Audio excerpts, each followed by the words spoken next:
coming tomorrow, and you are now in terms of having to judge yourself, you will find ways of justifying your sin. Right. That's the be all and end all of it, folks. I don't care who you are, okay? Because I've really tried it with myself. I've tried to justify. I've tried to think, how does that work? How would I look in a mirror, look at myself, and go, okay, that, okay, I can forgive myself. That I can forgive myself. Because surely that's not the way this works. um, your name in the book of life, all of those things. That's why Jesus made the comment about people saying, "Lord, Lord, I Mm. knew, I did all these things for you." That's why with the parable of the man, oh, I think it was a parable of the man who said he knew all the commandments and he did all the commandments and he did everything Oh, according right. to God, because he judged himself and said, I've done everything right. Yes. So lay it on, Lord. Let's see what you can do for me. Yes. And that really is judging yourself, thinking you've done everything correct and you haven't, because you have Uh, not been spiritually led. I just before we go into the next presentation, as I shared at the beginning, this is the second time I've given this presentation. The first time I got some pretty strong pushback, and the where it was recorded, they decided they weren't even going to put it on YouTube because and there was, as I said, a family that actually walked out. They had Mm. younger children, and I just wanted to see if anybody had any feedback. Do you feel like I did change a little bit about it? Do you feel like this was inappropriate? Do you feel like I spent too much time on the abortion part of it and not enough scripture? I want this to be a blessing and not I guess some people are going to be offended no matter what. But does anybody have any other feedback? I appreciate it, and I think you did a very good job because you kind of showed both. And if it's the same as them showing only theirs. So Yeah, if somebody does something, I say God is in control and He can protect whatever He yeah. needs to protect. I think it's something that needs to be taught So on. I think it was fine. Was it Carol that said she thought it was fine? Yeah. Oh, good. Okay. Yeah, Well, if anybody has anything you don't want to say publicly, feel free to email me or wayne.wright7@gmail.com. I think you need to stand in line, buddy. I'm first. All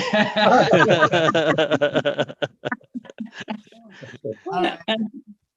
Well, if we're ready, I'm going to go ahead and get Keith over here. When is Chris doing his sermons? Chris? Yeah. Is he not doing something this week? I keep telling him he has to, but he's busy. I hear it. Was that you, Christopher? Are you there? Maybe it wasn't. Sure. I'll have him hold Elijah and do one. I don't know. yeah. He's Yeah. busy. He's busy. Okay. And again, if everybody can mute so you don't go back and forth. Let me get this on.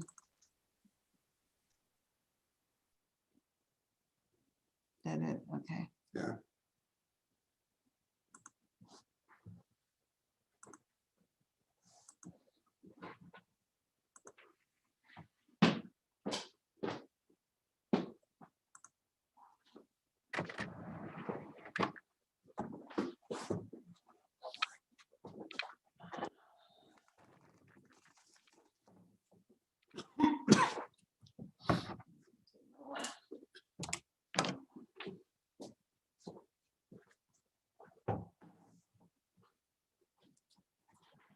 Hello, everybody. This is from the Feast of Unleavened Bread in 2021. This is kind of like a part two. If you've seen my presentation the other on Passover, this here is not really on unleavened bread, what it says up there. What this is going to be is we're going to go and we're going to look at the Passover at the beginning of this, and then we're going to go and look at how we came to October 22, 1844, because most of the world at that time did not keep that date.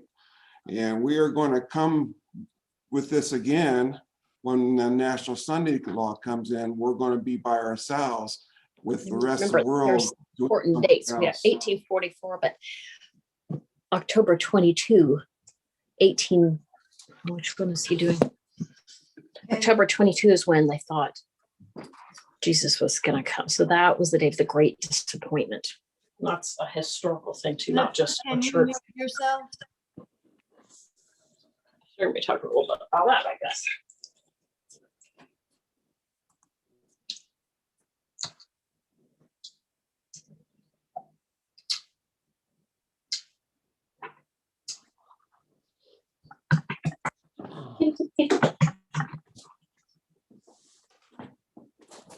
Oops.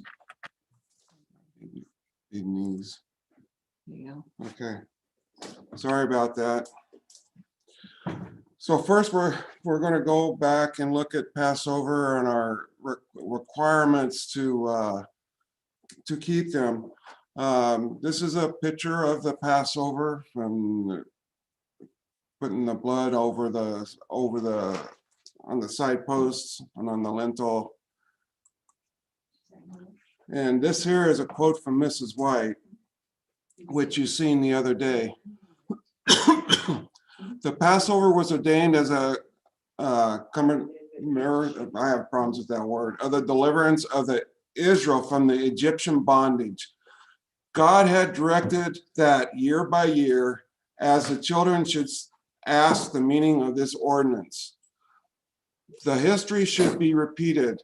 Thus, the wonderful deliverance was to be kept fresh in the minds of all. This ordinance of the Lord's Supper, notice it says the Lord's Supper, not Jewish supper.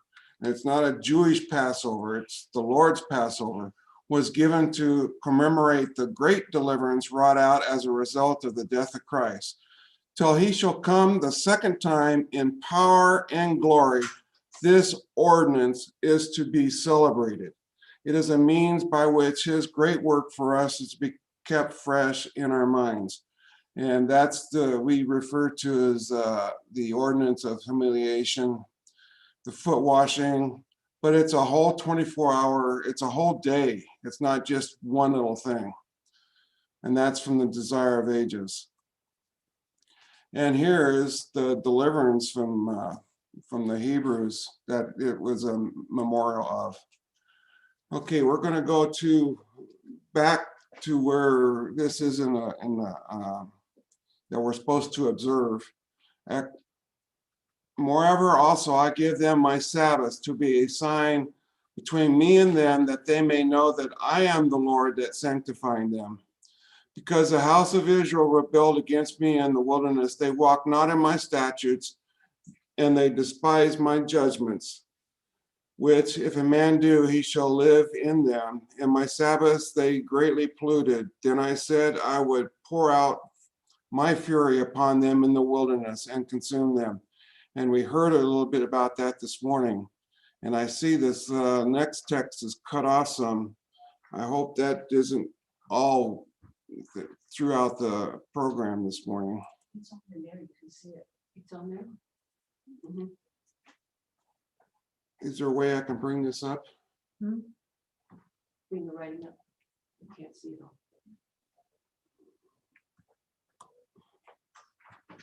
It's just the way that you put it on there.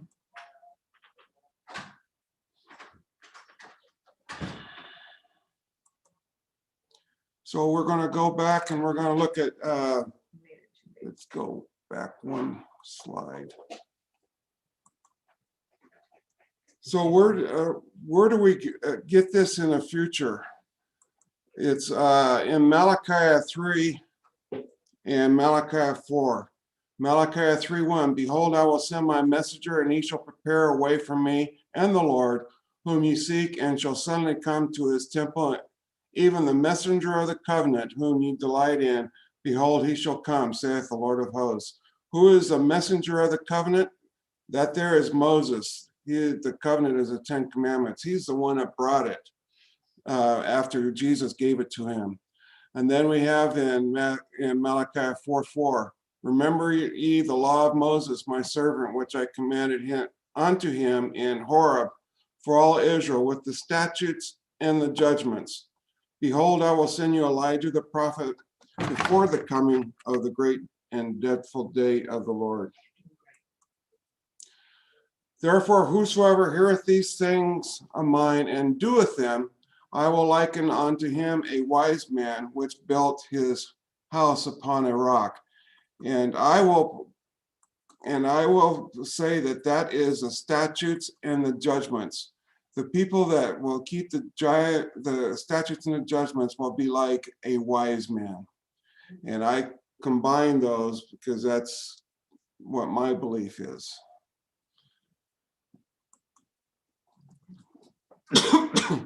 And now, what is the purpose of the Passover? And the Jews' Passover was nigh at hand, and many went out of the country up to Jerusalem before the Passover to purify themselves. And a lot of people today, this is what we need to do, is perfect our character, which is we seen a little bit, heard about it yesterday, is perfecting our character. This is what they went to, is to purify themselves. 4 times it is mentioned in Exodus 12 that it's supposed to be kept forever. And this day shall be unto you for a memorial, and you shall keep it for a feast to the Lord throughout your generations. You shall keep it a feast by an ordinance forever. And ye shall observe the feast of unleavened bread, for in it this selfsame day I have brought out your armies of the land of Egypt. Therefore ye shall observe this day in your generations by an ordinance forever. That's the second one. The third one, and they shall observe this thing for an ordinance to thee and to thy sons forever. That's the third one. And let's see if I can.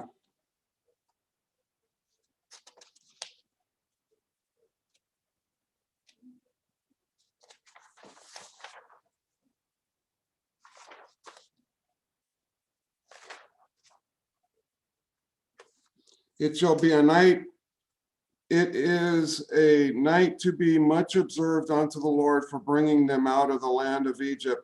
This is the night of the Lord to be observed by all the children of Israel in their generations. And that's verse 42. It looks like some of the my text will be cut off, so I'm going to have to read some of it. Genesis 18:6. Now we're going to go back and look at the Feast of Unleavened Bread, and there will be a what some people say about this text afterwards. And Abraham hastened into the tent of Sarah and said, "Make ready quickly 3 measures of fine meal, knead it, and make cakes upon the earth." And this is from this website. You can see the website below. The first Passover celebration in the Bible is found in Genesis chapter 18, where we find how Abraham and Sarah was visited by angels who informed them that they would bear a son 1 year later. Tradition records that that visit and Isaac's birth was on Passover. This is not stated explicitly, but the astute reader will note that Abraham instructs Sarah to knead some cakes, UGOT, for their guests. The same term is used regarding the Passover that their descendants would eat every year on Passover. Thus, the conclusion is reached that it must have been Passover that this here occurred on. So let's go to the dates of the Passover. In the first month, this is from Exodus 12, in the first month, on the 14th day of the month at even, ye shall eat unleavened bread until the 1 and 20th day of the month at even. So the first month, when does the first month start with? Well, it makes a big difference when the first month starts. because if you get the date wrong in the first month, then all the appointed days after that, including Pentecost, Day of Atonement, all those will be different than what they're supposed to be, what God had intended. And this is a thing that I have said. October 22, 1844 date is based upon the correct date being used as the start of the new year. If you use the wrong starting date, then the Day of Atonement will be celebrated on the wrong day.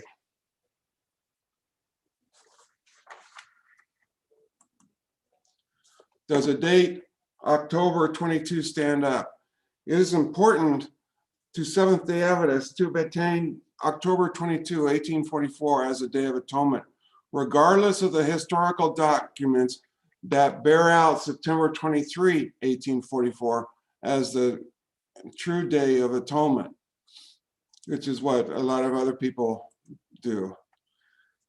This here is from a book by Evans. They kept it in September there because the Karaites had to abandon their own method of calculations because it was difficult. So they stopped using this method of calculation and used the rabbinic method of calculation, so that in 1844 they would be keeping the Day of Atonement in September. So that the two ways that is a rabbinic method and the Karaite method. And there was some early on in Adventism, there was numerous people. There was 5 or 6 people that was studying this. I went and brought up Samuel Snow Sabbath, but there's also Sylvester Blythe, Josiah Litch, Joshua Himes, which we're going to quote from here, Nathaniel Southard, and others that was doing a lot of the studying, and they did writings back then in some of their articles, and that's what we're going to read today. But this is what Nehemiah Gordon admits on his website. Yeah, they kept it in September 23, 1844 because of all those reasons. They have a different rule. Their rule was not the first new moon after the vernal equinox. It was the nearest new moon to the vernal equinox. So it's not precise, it's what's near. It's close enough.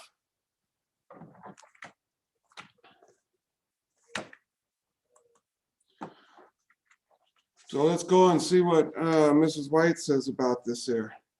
So it was believed that Christ, our great high priest, would appear to purify the earth by the destruction of sin and sinners, and to bless his waiting people with immortality. The 10th day of the 7th month, the great Day of Atonement, the time of cleansing of the sanctuary, which in the year 1844 fell upon the 22nd of October, was regarded as the time of the Lord's coming. Yeah, they set dates. The preaching of a definite time for the judgment in giving the first message was ordered by God. The computation of the prophetic periods on which that message was based, placing the close of the 2300 days in the autumn of 1844, stands without impeachment. And that's from the Great Controversy, page 457. And I'm sorry I didn't put which version of the Great Controversy there. But you can see this here comes from God, this date that was set there. I believe that.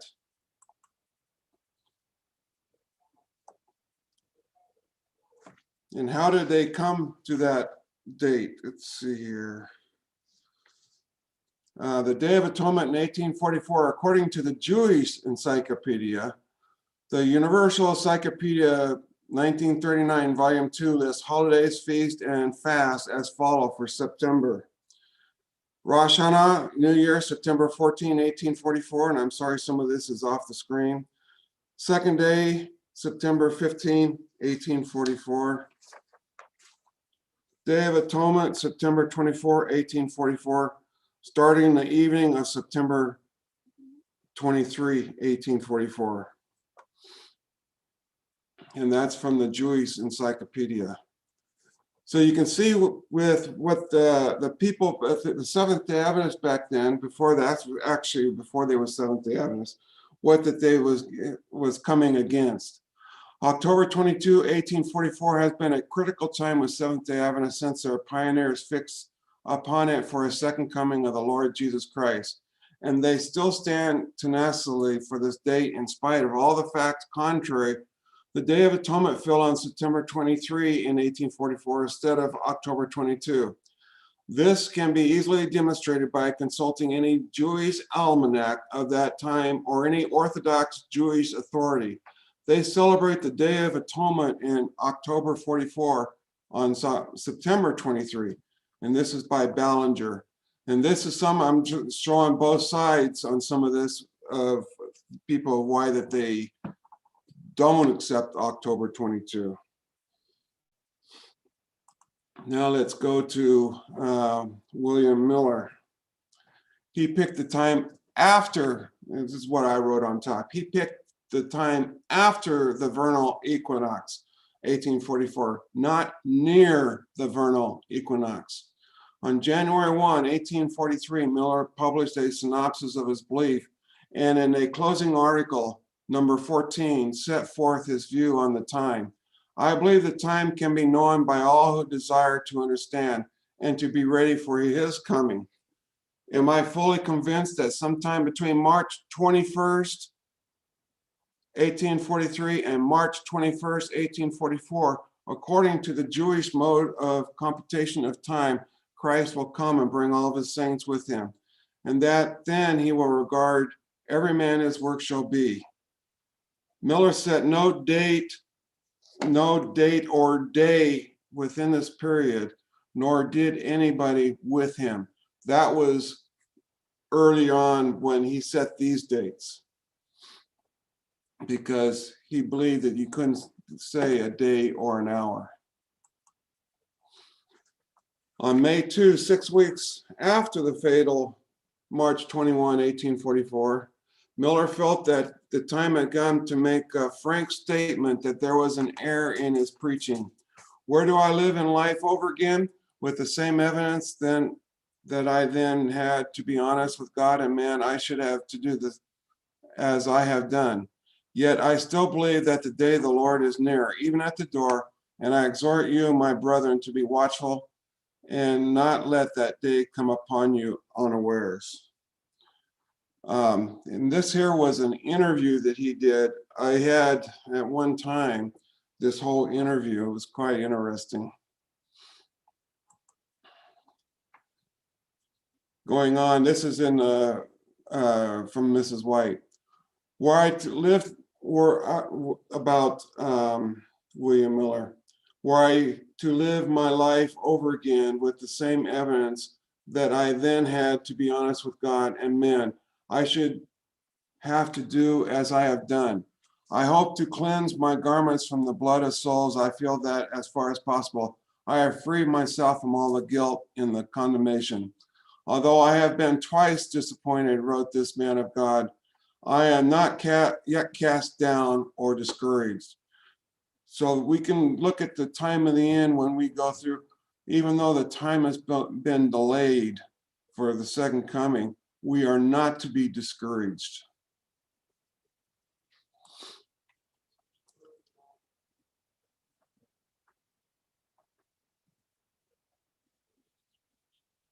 On May 2, 6 weeks after March 21, 1844, Mark felt he had time to come make, let's see, that I already read that. And this is Samuel Snow, which we talked about on Sabbath, a Congregationalist, then a skeptic, later a Millerite minister, initiator of the seventh month movement. And I know there's probably some Seventh-day Adventists that have never heard of the seventh month movement. Beginning with an article written February 16, 1843, he emphasized the 10th day of the Jewish 7th month, Tishri, the Jewish Day of Atonement, as a true ending of the date of the prophetic 2300 years. Later, he set forth the specific day as October 22, 1844, our calendar equivalent to the 10th day of the 7th month. In that year, according to the old Karaite Jewish calendar, not the new one, but the old. They went back into the old calendars. At first, there was but little interest or response. But when Snow preached on July 21 in the large Boston Tabernacle on the text, "Behold, the bridegroom cometh on the 10th day of the 7th month, go ye out to meet him," some began to be roused. And this here is from the Seventh-day Adventist Encyclopedia, volume 10, page 1357. We have nothing to fear for the future except that we should forget the way Yah has led us in his teachings in our past history.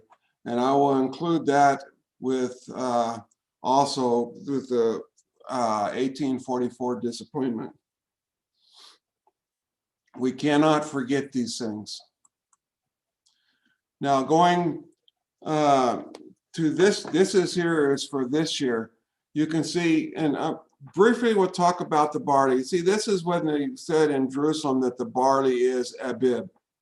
Then you come over here, that's before the new moon. You see here the new moon, right here, if you can see my cursor. And then we will look at, if you go online, you'll find that the vernal equinox is the 21st, 20th and the 21st. We will find out what exactly is the vernal equinox, because we're going to look at that. And you'll find out that exactly what is said on the internet is not always true. The year begins with the new moon nearest the vernal equinox, and this is probably an Israeli site. Nisan years begins in the spring season. Technically, it's a New Year's. Day is the day after the new moon, closest to within 15 days before or after the spring equinox, when the day and the night is of equal length, set at March 21 in the Gregorian calendar. This is from my jewishlearning.com. So they put it within 15 days before or after the spring equinox. Passover begins this year in Israel at sunset on Saturday, 27 March, and ends at sunset on Saturday, 3 April 2021. The first and the last days of Passover are legal holidays in Israel. And this is from the Israel Ministry of Foreign Affairs. And here's another about Easter. We're going to talk a little tiny bit about Easter also. Easter is calculated as the first Sunday after the partial full moon that occurs on or after the vernal equinox. See, they know if the full moon falls on a Sunday, then Easter is the following Sunday. The holiday can occur anywhere between March 22 and April 25.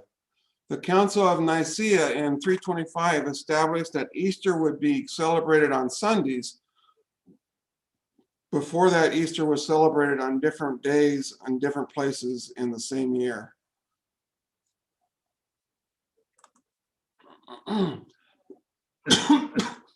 So, is March 20 the correct vernal equinox? Now they're talking about this year. Spring will first officially arrive on Saturday, March 20, with the occurrence of the vernal equinox. This occurs when the sun will be positioned directly over the Earth's equator, and it gives you the time.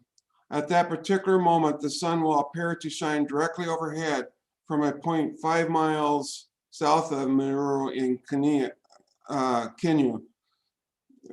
city of approximately 241,000 residents. So what is the vernal equinox? Well, that there is the date when the daytime is the same as the nighttime. They're equal, 12 hours each. So we're going to look and see where there's 12 hours each. And see, when I was doing research on this there, I seen some people that was doubting March 20 and 21 being the vernal equinox. And so when we look here, this here, check out New York City. As the table below shows, days and nights are equal, not on the equinox, but actually a few days earlier on St. Patrick's Day, March 17th. You'll see that on March 17th, 6:05 it rises, the sun rises, and at 6:05 it goes down. And March 18th, 6:03, 6:06, 19th, 6:02, 6:07, March 20th, 6 and 6:08. So actually there's 8 minutes difference. How do they get to that there? Because when you're doing with God's time, you can't be approximate.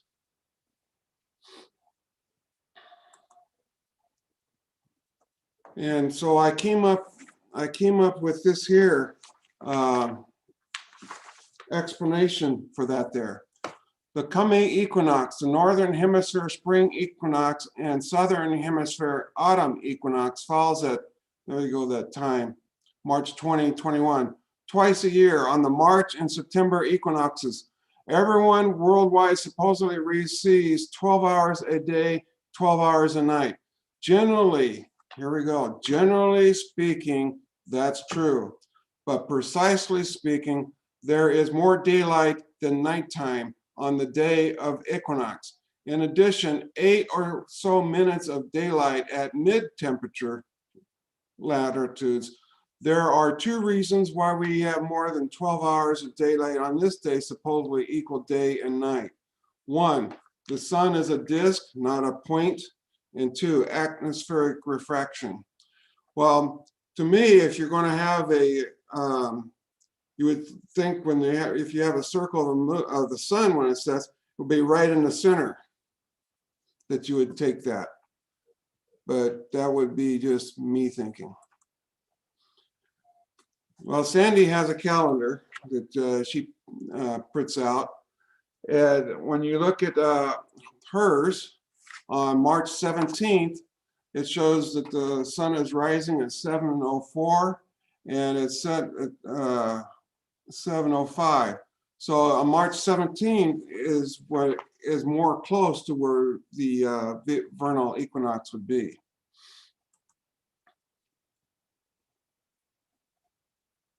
And you can see right there is a new moon. And you see there the 21st on this here picture they have is an equal. And you see 17 on this picture, it's not equal. But those are just pictures. The scripture, which above all others had been both the foundation and the central pillar of the Adventist faith, was a declaration unto 2,300 days, then shall the sanctuary been cleansed. And this here is the foundation of our church. So yeah, it would make a difference of when the year starts, because otherwise you're going to be celebrating on the completely wrong day. Now, let's see, I have to go. Under the Mosaic system, the cleansing of the sanctuary or the great day of atonement occurred on the 10th day of the 7th Jewish month, when the high priest, having made an atonement for all of Israel and thus removed their sins from the sanctuary, came forth and blessed the people. So it was believed that Christ, our great high priest, would appear to purify the earth by the destruction of sin and sinners, and to bless his waiting people with immortality. The 10th day of the 7th month, the great day of atonement, the time of the cleansing of the sanctuary, which in the year 1844 fell upon the 22nd of October, was regarded as a time of the Lord's coming. This was in harmony with the proofs already presented that the 2300 days would terminate in the autumn, and the conclusion seemed irresistible. And this is from the Great Controversy. Like a tidal wave, the movement swept over the land from city to city, from village to village, and from remote country places it went until the waiting people of God were fully aroused. Fanaticism disappeared. Before this proclamation, like early frost before the rising sun, believers saw their doubt and perplexity removed, and hope and courage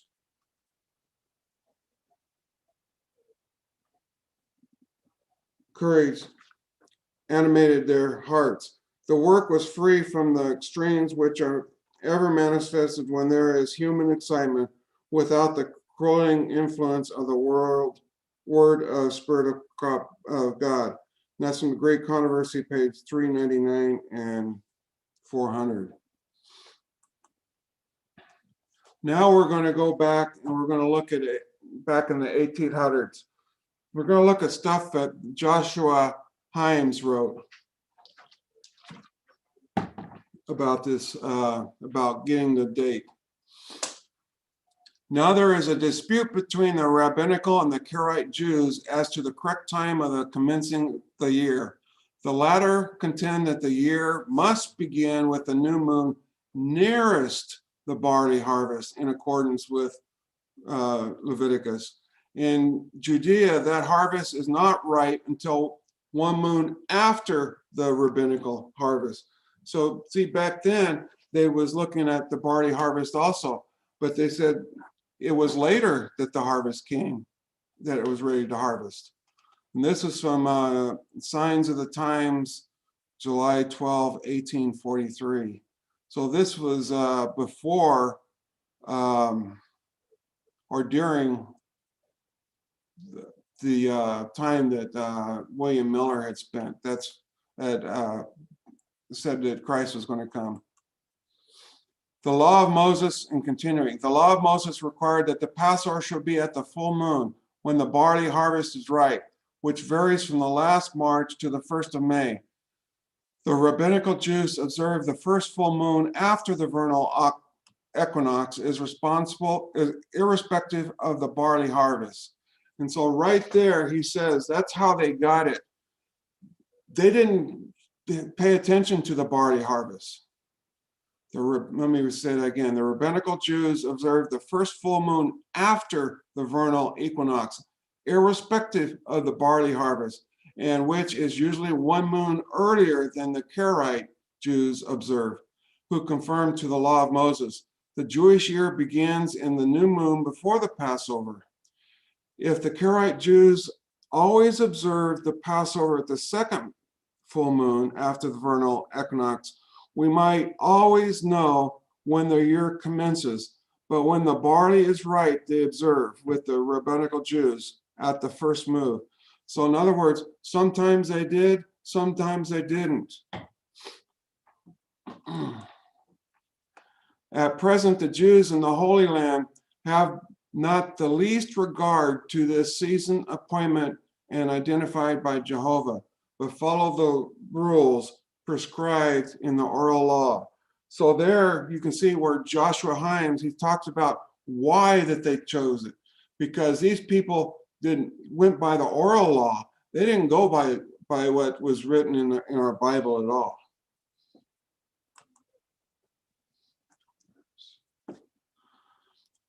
Continuing, the remedy to remedy its defects, the Jewish calendar in its present shape was struck out by Rahab Samuel without its being perfected.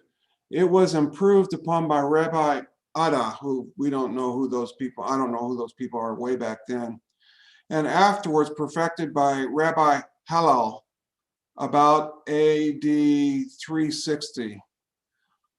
And that's where he gets it from. According to this calendar, the Jewish year ends with the first new moon after the vernal equinox, which this year is March 21. But according to the Karaite Jews, this true year cannot commence until after the appearance of the next new moon in April. So if you want to go to back where it was changed, apparently it's in that thing back in the year 360. And that comes from the Herald, the Advent Herald and Signs and Times reporter, Himes. See, when Himes went and talked to William Miller,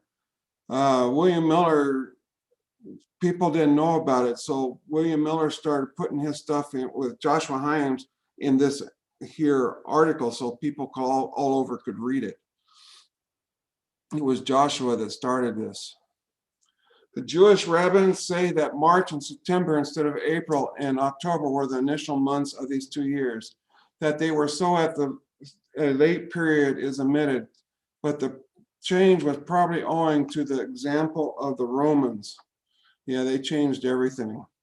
Who began the year with the month of March. This is from Hines' article, and that's where he got that from. It was a supposition that the rabbins date correctly the commencement of the years, which first pointed to AD 33 as the date of the crucifixion. In that year, the first full moon of the vernal equinox fell on Friday, on which the day of the week the Lord was crucified. So that if the Jews then commenced the year as they do now, it would prove that the crucifixion had to been in that year. But if the Passover was at the full moon following, which could not fall on Friday, the same astronomical calculation demonstrates that AD 33 cannot be the year of the crucifixion. And you see, they went back and did a lot of study in the date of the crucifixion also, because being on Friday. I have been shown that many who profess to have a knowledge of present truths know not what they believe. They do not understand the evidence of their faith. This is from Mrs. White.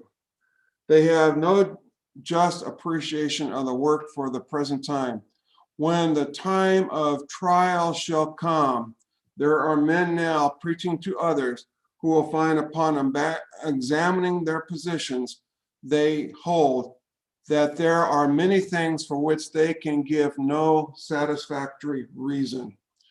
Until thus tested, they know not of their great ignorance.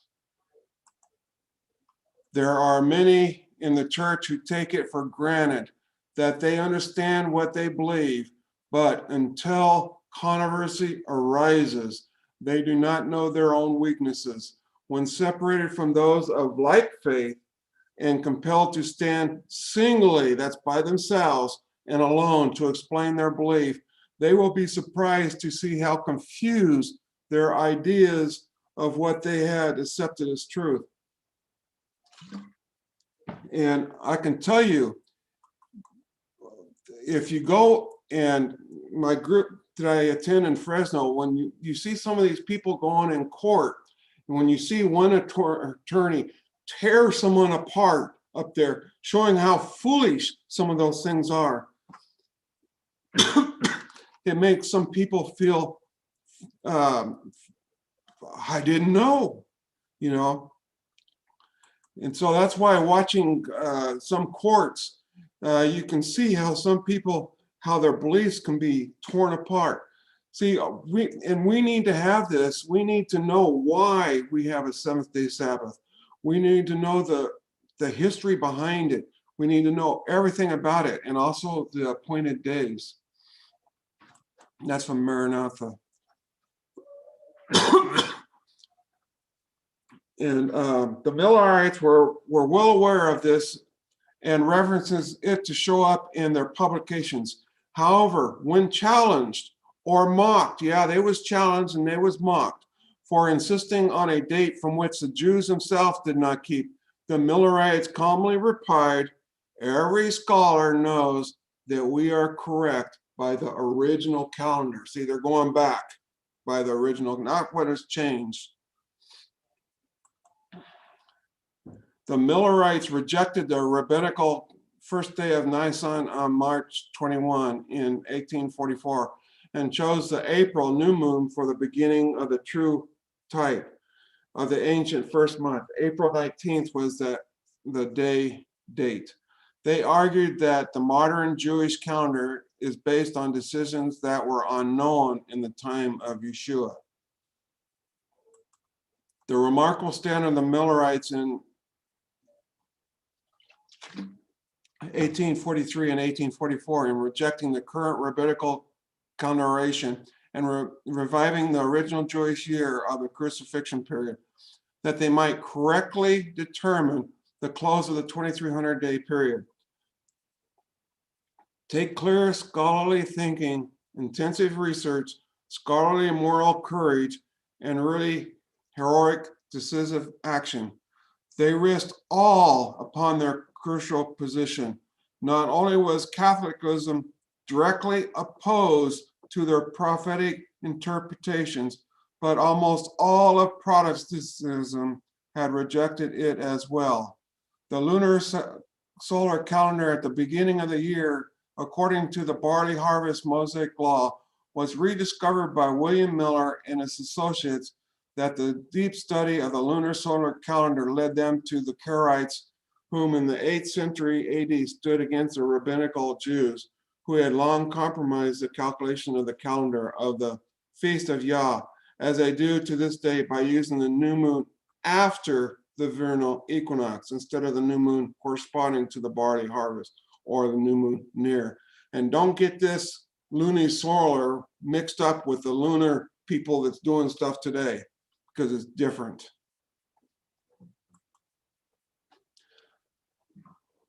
My husband, Elder Joseph Bates, Father Pierce, Elder Edison, a man who was keen, noble, and true, and many others whose names I cannot now recall, were among those who, after passing of the time in 1844, it's October 22, searched for truth. At our important meetings, these men would meet together and search for the truth as for hidden treasure. I met with them and we studied and prayed earnestly, for we felt that we must learn God's truth. Often remained together until late at night and sometimes through the entire night, praying for light and studying the word. As we fasted and prayed, great power came upon us, but I could not understand the reasoning of the brethren. My mind was locked as if it were, that I could not comprehend what we were studying. Then the Spirit of God would come upon me, and I would be taken off in vision, and a clear explanation of the passages we had been studying would be given to me, with instruction as to the position we were to take regarding truth and duty. How many people today have spent that long in prayer? I know I haven't. Now, coming to the time of the end, we're almost done here. For the vision is yet for an appointed time, but at the end it shall speak and not lie, though it tarry. Wait for it, because it will surely come, and it will not tarry. And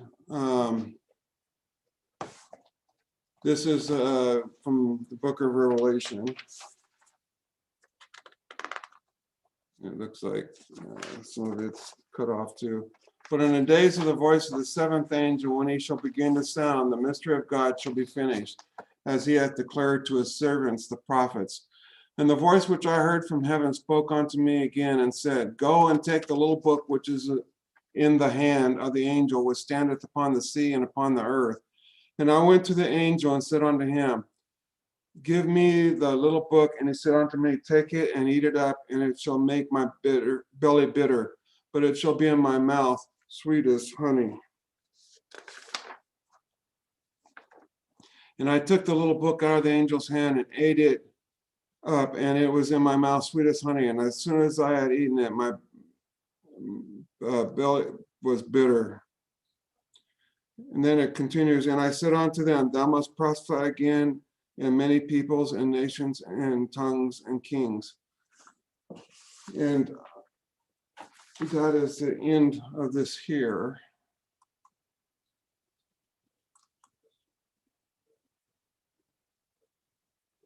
How do I end this? Stop share at the top. And as some of you have known, when I believe that Daniel 8 is going to be repeated, and I believe that Daniel 12 is going to be repeated. And if Daniel 8 is going to be repeated, that is another why we must have these dates correct. Because if we have to go out and prophesy again, we are going to be prophesying just like that they did back then, but it's going to be under the most very difficult times. And you see that when this happens again, when Ellen White says that we must drink this cup, I did a presentation on you must drink this cup. She did not say what this cup was going to be, but she said that, how did she put that? When she was in this vision, and she says, one of the angels says, can we not have them drink this cup? And a commanding angel comes and says, no, they must drink this cup. Now, is this dealing with prophesying again? I don't know. But I do know that that when this time comes, we're going to be alone in a lot of these things that we do. There's a quote also from Mrs. White talking about, and I should have included it in here, about the 2300 days. She says, we went and we studied after the disappointment. And then first she says there was a disappointment. And then she says, but we went and studied and studied and studied. And then the next paragraph started, instead, that's instead of Christ coming in 1844, this vision will extend to when the second coming of Christ comes. So we bow our heads. Dear Heavenly Father, thank you for this time that we have given for us to worship together and be with everybody as they with their lives. And I know that there's a lot of people that's got health problems. Be with Randy and some of the other ones that I know that they can almost not even see what's coming. Be with them every day, because I know that you are, wherever there's two or more, that you are with them. In your name, amen. Amen. Sure. Thank you, Keith. Keith, can I just ask something? Keith? Yes. Is it possible to get a copy of that presentation? I found that absolutely fascinating, and we were talking about the calendar today. It's something I still don't really grasp. It's one of the few things I've never grasped. That's why I just blindly follow what you guys say, because I know there was a big discussion. I had a discussion with Sandy today as well. I know Sandy's dad and Carl and all of those guys were involved with the thing. But I found this history very interesting. What I'll do is I'll put on Sandy's, or Sandy can maybe just hook it onto my email and send it to me if possible. I'd love to read through that again. Thank you. Sandy can send it to you. Thank you, sir. Okay, I'm gonna go ahead and stop it for the YouTube and then come back. So you guys can go ahead, but again, it'll be within a couple minutes. It's on YouTube now. So anybody wants to see it too. Sure. Yeah, I was talking to the group that I was doing Passover and Feast of Unleavened Bread with the first day, and it's